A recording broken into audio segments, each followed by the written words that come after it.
Hallelujah. सो मैंने आपको बताया कि मैंने आज सुबह जो अपने परमेश्वर के वचन से जो वचन लिया है, उसका जो शीर्षक है, उसका जो हेडिंग है, the habit of obedience, the habit of obedience. और आपको मालूम है, हैबिट, आदत, यह आदत हमारे व्यक्तिगत जीवन में प्रभाव डालती है। आदतें भी दो तरह की होती हैं, एक अच्छी आदत, एक बुरी आदत, और एक जिसके अंदर कोई आदत नहीं पाई जाती। तीन तरह के लोग पाए जाते हैं, एक अच्छी आदत, एक बुरी आदत से लत, और जिनके पास कोई आदत नहीं है, कोई आदत नहीं है। कुछ एक बात बताएं, आप मेरे साथ खुदा के कलाम में जुड़े हुए हैं, क्योंकि ये हमारी बॉडी, हमारी स्पिरिट पर असर करती है। तो कुछ अच्छी आदत बताएं, क्या है अच्छी आदतें? हालेलुया। चलिए, दो अच्छी आदत बताएं और दो खराब आदत बताएं। हल हाँ, वचन पढ़ना, प्रार्थना करना, दूसरों की मदद करना, ये आदत में शुमार होता है। अगर आदत नहीं है तो आप कर नहीं पाएंगे। आप कहेंगे क्या, कौन बीमार हुआ है? अच्छा, बीमारी भी आती है और आप चुपचाप बैठ जाएंगे। पर अगर आदत है आपकी, तो आपको जैसे मालूम पड़ेगा कोई बीमार है, उससे मिलने के लिए जाएंगे, उससे दुआ करेंगे, उससे हाल चाल लेंगे, उससे पूछेंगे। मेरे अजीजों, ये अच्छी आदत है, अच्छी आदत है। पर आप बता दें, बुरी आदत भी बता दें। कोई बताए बुरी आदत क्या है? वचन ना पढ़ना, गाली देना, झूठ बोलना, नशेबाजी करना, ये सब ये जो है, ये आदत में। अब आप कहिए, सिगरेट पीने वाले व्यक्ति से आप कहिए, क्या बताएं, आदत हो गई है, अब पीना ही पड़ता है।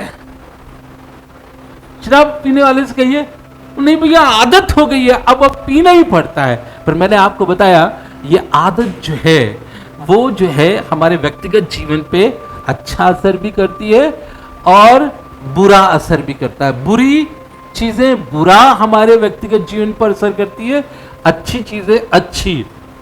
लेकिन कुछ लोग ऐसे हैं जिनके पास कोई आदत नहीं है, कोई आदत नहीं, भैया मेरे पास ये नहीं आदत, मेरे पास ये नहीं आदत।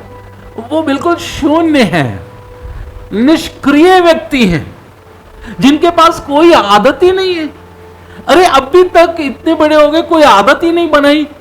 अरे अच्छी आदत बना लेते, पढ़ने की आदत बना लेते, पर जिसके पास आदत नहीं है, हम बहुत आसानी के साथ, भैया हमें समझ में नहीं आता है, हमारे पास कोई आदत नहीं है। तीन तरह के लोग कलीसिया में पाए जाते हैं। एक अच्छी, आप ये मत सोचिए कि जो है एक ही तरह के लोग, अच्छे लोग पाए जाते हैं, अच्छे भी, अच्छी आदत के लोग भी पाए जाते हैं, बुरी आदत के भी लोग पाए जाते हैं, और कुछ लोग ऐसे होते हैं जिनके पास कोई आदत ही नहीं होती, कोई आदत नहीं होती है। सो खुदा के कलाम से अगर आप मेरे साथ निकालेंगे, जो मिलेगा इब्रानियों की पुत्री, उसका 5 अध्याय और उसका 8वां पद। इब्रानियों की पत्री, उसका 5 अध्याय और उसका 8वां पद। पुत्र होने पर भी, पुत्र होने पर भी, पुत्र होने पर भी उसने दुख उठा उठाकर, उसने दुख उठा उठाकर आज्ञा माननी सीखी, आज्ञा माननी सीखी। और उसके आगे, और सिद्ध बनकर, और सिद्ध बनके अपने सब आज्ञा मानने वालों के लिए, अपने सब आज्ञा मानने वालों के लिए सदा काल के उद्धार का कारण हो गया। सदा काल के उद्धार का कारण हो गया। हम यही सीख रहे हैं, आदत खुदा के हुक्म मानने की, खुदा के कलाम को पढ़ने की, खुदा से दुआ मांगने की। और मैं आपको बताना चाहता हूं किस तरह से खुदा का कलाम इस बात के लिए बयान कर रहा है कि खुदावंद यीशु मसीह जो परमेश्वर का पुत्र है, उसके होने के बावजूद भी उसने दुख उठाकर आज्ञा माननी सीखी और अब उसकी आदत में शुमार हो गया। अगर आप इस बात के लिए देखें, खुदावंद यीशु मसीह के कैरेक्टर पर ध्यान दें, तो बहुत सी अच्छी चीजों में खुदावंद यीशु मसीह ने उसको आदत के रूप में ले लिया। वो कोई भी काम अपने पिता के बगैर नहीं करता था। बड़े बड़े आश्चर्य कर्म के लिए वो पिता की ओर अपना संकेत, वो उसकी आदत थी।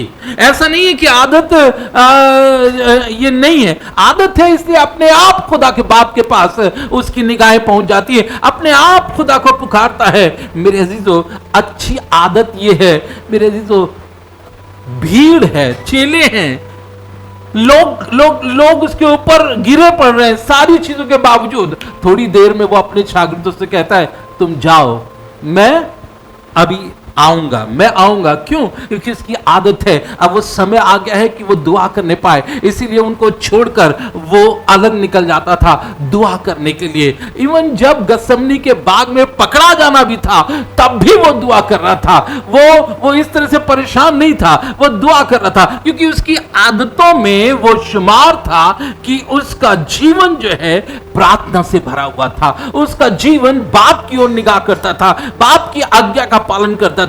मेरे अजीजों, बावजूद इसके कि वो परमेश्वर का पुत्र है, फिर भी उसने दुख उठाकर आज्ञा मानना सीखी। मेरे अजीजों, थोड़ी देर के लिए विचार करके देखिए, जब आप किसी चीज को अपने आदत में लेते हैं तो तकलीफ होती है, दुख होता है, आपको सीखना पड़ता है, आपको समझना पड़ता है, और तब वो आपकी आदत में शुमार हो जाता है, और तब आप हर एक चीज बहुत आसानी के साथ कर सकते हैं। अगर आपके पास आदत नहीं है, आपके पास गिविंग की आदत नहीं है, आप नहीं कर सकते हैं, चाहे आपके पास कितना भी पैसा हो, क्योंकि आदत नहीं है, इसलिए आप दे ही नहीं सकते। चाहे कोई भी व्यक्ति हो, चाहे खुदा हो और चाहे इंसान हो, आप दे ही नहीं सकते, क्योंकि आदत नहीं है। और आदत है तो आप जल्दी से खुदा को, इंसान को, जिसको मदद की जरूरत है, आप निकाल के दे देंगे। लिखा हुआ है, सीख के क्या हुआ? सिद्ध बनकर आज्ञा मानने वालों के लिए। हम जो उसकी आज्ञा मानते हैं, हमारे लिए सदा काल का उद्धार का कारण हो गया, उद्धार का कारण हो गया। मेरे अजीजों, मैं खुदा का शुक्र करता हूं, यीशु मसीह हमें सिखाना चाहता है, हमारी एक अच्छी आदत डालना चाहता है, ताकि हम खुदा के सामने खड़े होने के लायक बन सके, ताकि हम उस सदा काल के उद्धार का कारण हो सके, लोगों के लिए उद्धार दे सके, लोगों के लिए उद्धार का कारण हो सके। और इसलिए उसने हमें सिखाया है कि किस तरह से हमें अपनी आदत में ये सब शुमार कर लेना चाहिए। मेरे अजीजों, मैं इस लेडी को आपके सामने रखना चाहता हूं। कितने लोग इसे पहचानते हैं? थोड़ी देर के लिए जल्दी से देखें और पहचाने। ये हिंदुस्तान की रानी है, अगर कहा जाए तो। क्षयेश बादशाह जो था, उसका राज हिंदुस्तान से लेकर कूश तक था, और 127 प्रांतों का ये राजा था। उसकी ये रानी है एस्तर। एस्तर, अब आप समझ गए होंगे कि एस्तर कौन है, क्या है। और खुदा के कलाम से अगर आप देखें, एस्तर उसका 2 अध्याय और उसका 20वां पद। एस्तर उसका 2 अध्याय और उसका 20वां पद। एस्तर ने अपनी जाति और कुल का पता नहीं दिया था। एस्तर ने ना तो अपने खानदान का और ना अपनी कौम का पता दिया था, क्योंकि मोर्दकै ने क्योंकि मुर्दके ने उसको ऐसी आज्ञा दी थी उसको ऐसी आज्ञा दी थी कि ना बताए। कि ना बताए। आगे, और एस्तर मोर्दके की बात ऐसे मानती थी और एस्तर मुर्दके की बात ऐसे मानती थी जैसे कि उसके यहाँ अपने पालन पोषण के समय मानती थी। जैसे कि उसके यहाँ अपने पालन पोषण के समय मानती थी। जब उसको परवरिश हो रही थी तब से एक अच्छी चीज मर्दकी ने एस्तर को सिखाई हुई थी, और वो हुक्म मानना, हैबिट ऑफ ओबीडियंस। हुक्म मानने की आदत मर्दकी ने एस्तर को सिखाई हुई थी। बहुत साधारण सी लड़की है।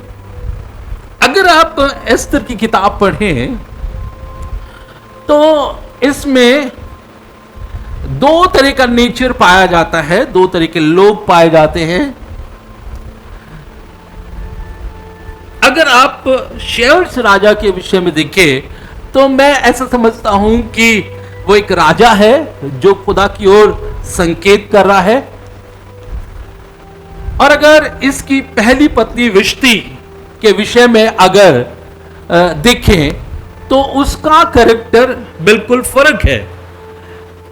वो नकारात्मक विचारों को रखती है, लेकिन अगर आप एस्तर को देखें तो सकारात्मक विचारों के रखने वाली ये है, परमेश्वर से डरने वाली है, परमेश्वर की आज्ञा मानने वाली है, और इसके आदत में ये बात शुमार है।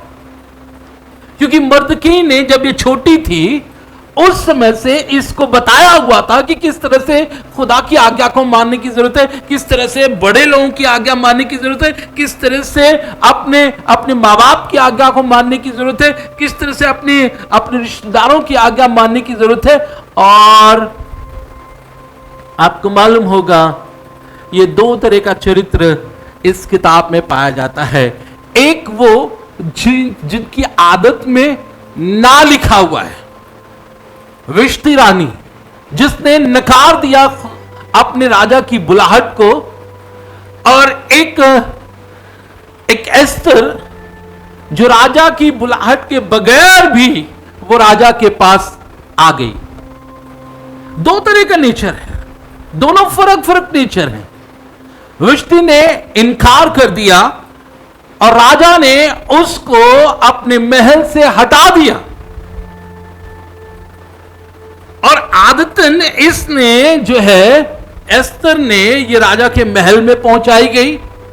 बहुत साधारण सी यहूदी लड़की थी, और यहूदी होने के नाते इसको जो है मना किया गया था, क्योंकि शहर जो है मादा फारसी का राजा था, और इसको मना किया गया था कि तू अपने आप को मत इस बात के लिए जाहिर करेगी कि तेरा खानदान क्या है, तेरे भाई बंधु क्या है, कौन है। सिर्फ जब तू जाएगी तो चुपचाप रहेगी। और लिखा हुआ है कि एस्तर मुर्दकी की ऐसी बात मानती थी जैसे परवरिश के समय जब वो छोटी थी उसको सिखाया गया था, उसको सिखाया गया था। वो खामोश रही, वो अपने आप को प्रिपेयर करती रही, वो खामोश रही, वो उसकी अपने मुर्दकी की जो उसका चाचा था उसकी बात को वो मान रही थी। और मैं आपको बताना चाहता हूं, जब हम आदत में इस बात के लिए शुमार कर लेते हैं, उसके मुंह से कोई बात नहीं निकली, उसके मुंह से कोई ऐसी चीज नहीं निकली, और आपको मालूम है आज्ञाकारिता यहां तक होती है कि वो जो दुनिया में थी वो महल में पहुंचा दी गई। मेरे अजीजों, महल में पहुंचा दी गई। खुदा के कलाम में ऐसा लिखा हुआ है कि अगर वो सुने और मेरी बात माने तो अपने वर्ष सुख और शांति के साथ बिताने पाएंगे, और अगर ना सुने तो खड्ग से मार दिए जाएंगे, बर्बाद कर दिए जाएंगे। पर मैं आपको बताना चाहता हूं ये कल्याण इसके पास कहां से आ गया, ये हिंदुस्तान की मलिका कैसे बन गई।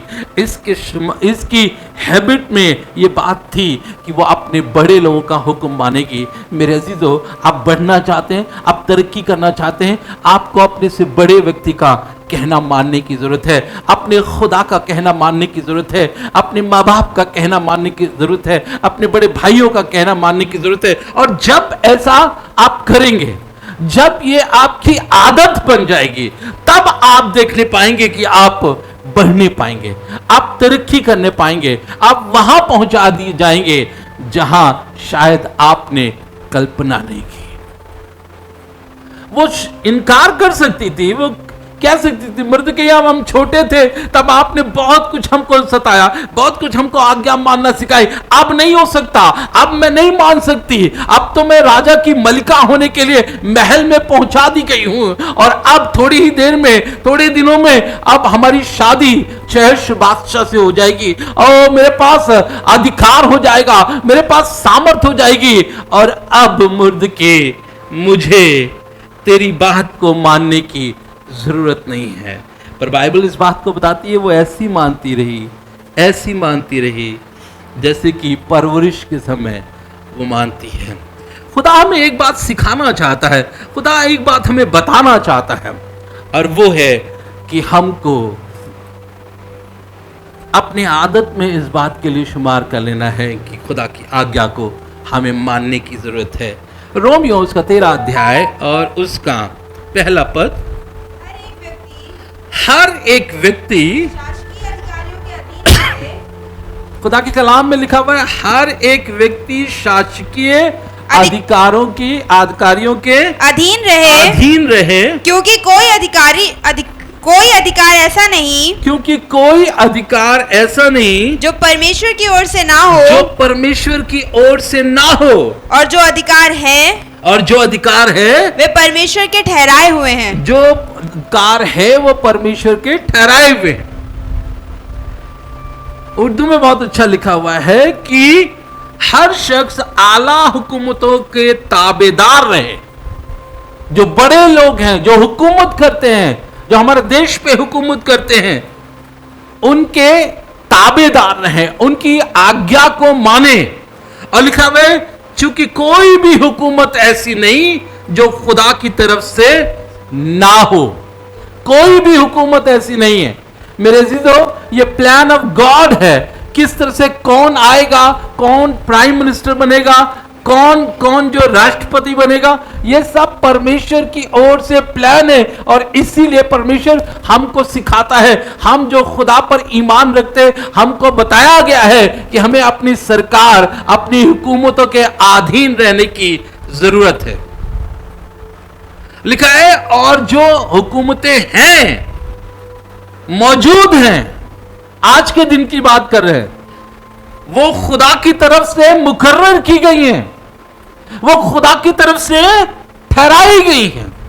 सो हमको खुदा सिखाना चाह रहा है, हमको खुदा बताना चाह रहा है, और हम तब भी ऐसा कर सकते हैं जब हमारी हैबिट हो जाए, जब हमारे अंदर आज्ञाकारिता की आदत पड़ जाए, तभी हम कर सकते हैं, तभी हम अपने सरकार के अधीन रह सकते हैं। और ये बहुत जरूरी है, ये बहुत जरूरी है कि हम भी। लेकिन जब हमारे खिलाफ कोई कानून आता है, जब हमारे ऊपर कोई गलत बात आती है, तो उसका सामना करने का भी खुदा ने हमको एक तरीका दिया है। और वो आपको मिलेगा एस्तर की किताब, उसका 4 अध्याय और उसका 15वां और 16वां पद। तब एस्तर ने मुर्दके के पास ये कहला भेजा, एस्तर ने मुर्दके के पास ये कहला भेजा, तू जाकर शूशन के सब यहूदियों को इकट्ठा कर और तुम सब मिलकर मेरे निमित्त उपवास करो 3 दिन तक और रात ना तो कुछ खाओ और ना कुछ पियो। मैं भी अपनी सहेलियों समेत उसी रीति उपवास करूंगी उसी रीति उपवास करूंगी और ऐसी ही दशा में और ऐसी ही दशा में मैं नियम के विरुद्ध राजा के मैं पास नियम के विरुद्ध राजा के पास भीतर जाऊंगी और यदि नष्ट हो गई अगर नष्ट हो गई तो हो गई नष्ट हो गई तो हो गई।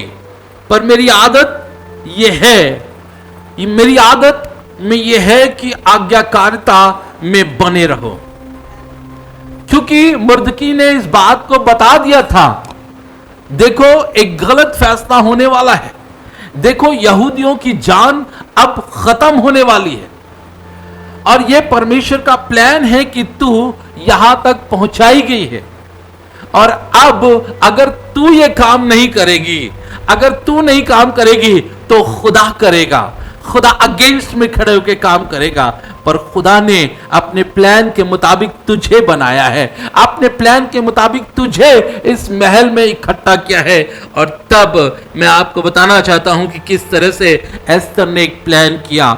मेरे अजीजों, ये तो आज्ञा मुर्दकी की थी, ये तो प्लान खुदा का था, लेकिन उसने कहा मैं उपवास रखूंगी, मैं दुआ करूंगी और मैं बादशाह के पास जाऊंगी। हालांकि उस समय बादशाह जब तक ना बुलाए कोई भी रानी उसके पास नहीं पहुंच सकती थी, कोई नहीं जा सकती थी और बादशाह ने उसे बुलाया नहीं था। लेकिन यहूदियों की जान के खातिर, यहूदियों की सुरक्षा के खातिर उसको ये फैसला लेना पड़ा कि वो जाएगी और यहां तक वो अपने चाचा के हुक्मों का पालन करेगी, चाहे वो मर जाए तो मर जाए, पर वो जाएगी। मैं आपको बताना चाहता हूं, क्योंकि आदत में शुमार हो चुका था, उसकी आदत बन गई थी, इसलिए उसने कहा 3 दिन तक ना खाया जाएगा कुछ, ना पिया जाएगा कुछ और सिर्फ उपवास किया जाएगा, सिर्फ उपवास किया जाएगा। और मैं आपको बताना चाहता हूं, क्योंकि आदत में ये शुमार हो चुका था,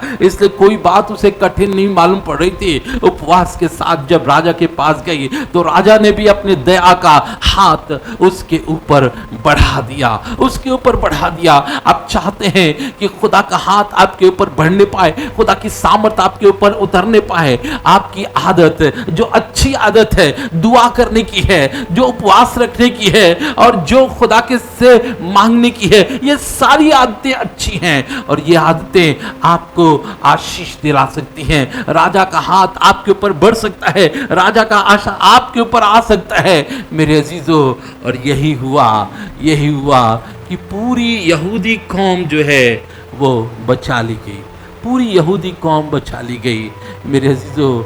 और आज्ञा मान के ये सिखाया, सिद्ध बनकर आज्ञा मान के ये सिखाया कि उद्धार पाने वालों के लिए कारण बन जाए। हम एक कारण हैं, हम कैसे कोई व्यक्ति उद्धार पा सकता है, कैसे कोई व्यक्ति जीवन पा सकता है, कैसे कोई व्यक्ति छुटकारा पा सकता है, सिर्फ आज्ञा मानकर। हम आज्ञा माने और देखें कि खुदा छुटकारे का कारण हमें बना देगा, हमें छुटकारे का कारण बना देगा। एक और आयत मैं आपके सामने रखना चाहता हूँ, इफिसियों उसका 6 अध्याय और उसका 5वां और 6वां पद।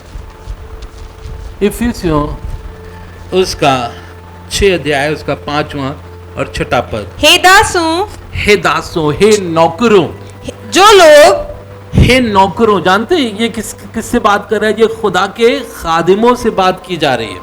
क्या? और खुदा का कलाम कह रहा है ए नौकरो, हाँ, जो लोग इस संसार में, जो लोग जिस्मानी तौर से तुम्हारे स्वामी हैं, मालिक हैं, अपने मन की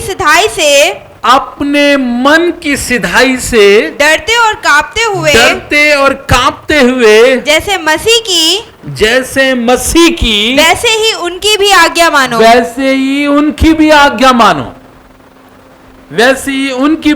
मानो। खुदा के खादिमों, खुदा अपने कलाम के द्वारा इस बात के लिए बता रहा है, तुम्हें सिखाना चाहता है कि तुम्हारे अंदर ये हैबिट होनी चाहिए कि जो तुम्हारे मालिक हैं, जो तुम्हारे अधिकारी हैं, उनकी आज्ञाकारी बनो, उनके आज्ञाकारी बनो।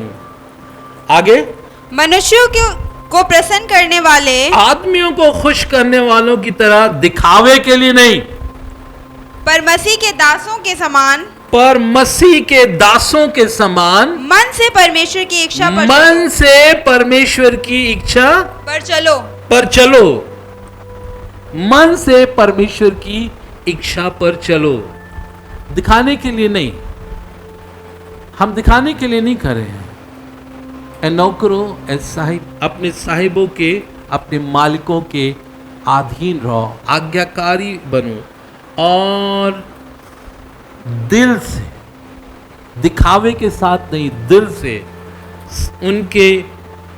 उनकी सेवा करो, खुदा की मर्जी को पूरा करो, ये जानकर कि हम खुदावन की सेवा कर रहे हैं, ये जानकर हम खुदावन की सेवा कर रहे हैं। मेरे अजीजों, खुदा चाहता है कि आज अपने कलाम के द्वारा हमको ये सिखाना चाहता है, हमको ये बताना चाहता है कि हमारे अंदर एक अच्छी हैबिट होनी चाहिए और वो आज्ञाकारिता की। जब हमारे खुदावंद यीशु मसीह ने आज्ञाकारिता के लिए परमेश्वर के पुत्र होने के बावजूद उसने दुख उठाकर आज्ञा माननी सीखी, तो वो हमें भी सिखाना चाह रहा है। चाहे दुख आए हमारे पास, चाहे तकलीफ आए, चाहे मुसीबत आए, हमको आज्ञा मानना है। और कैसे, किस तरह से, जिस तरह से एस्तर रानी ने अपने चाचा की आज्ञा को माना, खामोश रही, चुप रही, उसने कोई फैसला नहीं किया। उसने कहा नहीं, मैं नहीं बोलूंगी, क्योंकि मेरे चाचा ने इस बात के लिए कहा है कि तुम बोलना नहीं। मेरे अजीजों, अगर वो ना आज्ञा मानती, ना उसके शुमार में होता, बता देती, क्या होता? निकाल दी जाती। उस समय यहूदियों से कोई ज्यादा प्रेम नहीं था, लोग नफरत कर रहे थे। उस देश में यहूदियों से लोग नफरत करते थे और इसीलिए उसने कहा था नहीं, खुदा का प्लान यह है कि तुम्हें चुपचाप रहने की जरूरत है। खुदा का प्लान यह है तुम्हें खामोश रहने की जरूरत है, कुछ नहीं कहो, तुम वहां तक पहुंचा दी जाओगी। अगर आज्ञाकारी रही तो वहां पहुंचाई जाओगी, और अगर आज्ञाकारी रही तो पूरी यहूदी कौम के छुटकारे का कारण बनोगी। अगर आज्ञाकारी रही, मेरे अजीजों, खुदा हमको यही तो सिखाना चाह रहा है, खुदा हमसे यही तो बताना चाह रहा है। मेरे अजीजों, बिना हैबिट के आप आगे बढ़ नहीं सकते। आपको अपने व्यक्तिगत जीवन में एक हैबिट बना लेने की ज़रूरत है, आज्ञाकारिता की, ओबीडियंस की। हमें एक हैबिट बनाने की ज़रूरत है। और जब वो हैबिट होगी, कुछ भी हो, कैसी भी हो, किसी भी परिस्थिति में हो, चाहे जान सामने रखी हो कि चली जाएगी या बच जाएगी, इसके बावजूद भी आप अपने काम में स्थिर रहने पाएंगे। और यही तो कारण हुआ, एस्तर ने अपने जी जान को लगाकर, मेरे अजीजों, हैबिट होगी तो आप दुआ करने आएंगे। हैबिट नहीं है, आपके सामने कोई मतलब नहीं है। मेरे अजीजों, किसी के पास कोई हैबिट नहीं है, हो रही है, होने दीजिए। चल जा रहे लोग, जाने दीजिए। लोग अपने हाथ को बढ़ा रहे, बढ़ाने दीजिए। हमारी तो आदत ही नहीं है। पर मैं आपको बताना चाहता हूँ, जिनके पास कोई आदत नहीं है, वो तो बिल्कुल शून्य है। वो तो बिल्कुल ऐसे जैसे पैरालाइज्ड हो गए हैं, जो अपने हाथ को ना बढ़ा सकते, ना चल सकते हैं, ना बोल सकते, कुछ नहीं कर सकते हैं। जीवन में कोई सामर्थ्य नहीं है। पर खुदा चाहता है कि हम अच्छी आदतों से भरे, और खुदा की इस आदत के कारण बहुत से लोगों के लिए छुटकारे का कारण बन सके। यह आदत आपके अंदर है तो प्रभु आपको बहुतायत की आशीष दे कि आप और इसी में स्ट्रांग होते जाएं। और अगर नहीं है तो खुदा से आप कहें, खुदा बाप, एक अच्छी आदत मेरे अंदर डाल दे, एक अच्छी आदत मेरे अंदर डाल दे, ताकि मैं तेरे काम को करने पाऊं, ताकि मैं तेरी सेवकाई को करने पाऊं। एक आदत डाल दे। और मैं आपको बताना चाहता हूं क्योंकि आदत हो जाती है तो अपने आप ही सब कुछ होने लगता है। आपको पता है, कार चलाते चलाते एक आदत हो गई है, ब्रेक, एक्सीलेटर, सब चीज़ें आदतन अपने आप काम करती हैं। अगर आप नहीं भी करें तो सामने अगर कोई गाड़ी आएगी, आदतन आपका हाथ ब्रेक पर जाएगा, आपका पांव एक्सीलेटर से हट के ब्रेक पे चला जाएगा और गाड़ी रुक जाएगी। क्यों? कहा तो आदत है। यह आदत है कि ऐसी जगह पर आप अपने हाथ को बढ़ा दीजिए, बढ़ जाएगा हाथ। आदत में शुमार है तो आपको कोई कहेगा नहीं कि ब्रेक लगाइए, अरे ब्रेक लगाइए, ब्रेक लगाइए। नहीं नहीं नहीं, सब कुछ सामान्य रूप से हो जाएगा। पर आदत को अपने जीवन में आने दें। अच्छी आदत आपकी देह और आपकी आत्मा दोनों को आशीषित करती है, लेकिन बुरी आदत जो है वह आपकी देह और आपकी आत्मा को नरक की ओर ढकेल देती है। मेरे अजीजों, और ना होना तो ये और भी खतरनाक है, क्योंकि तू नीम गर्म है और इसलिए मैं तुझे उगलने पे हूँ, इसलिए मैं तुझे उगलने को हूँ। या तो तू सर्द होता या तो तू गर्म होता, पर अगर तू नीम गर्म है तो ये मत सोच मैं तुझे उगलने पे हूँ। अगर आपके पास कोई आशा नहीं है और आपके पास कोई ऐसा विचार नहीं है, कोई आदत अच्छी नहीं है, तो इसका मतलब है कि आप नीम गर्म हैं। कभी गर्म हो जाते हैं, कभी ठंडे हो जाते हैं, कभी सामान्य हो जाते हैं, और प्रभु आप तो उगलने पर है।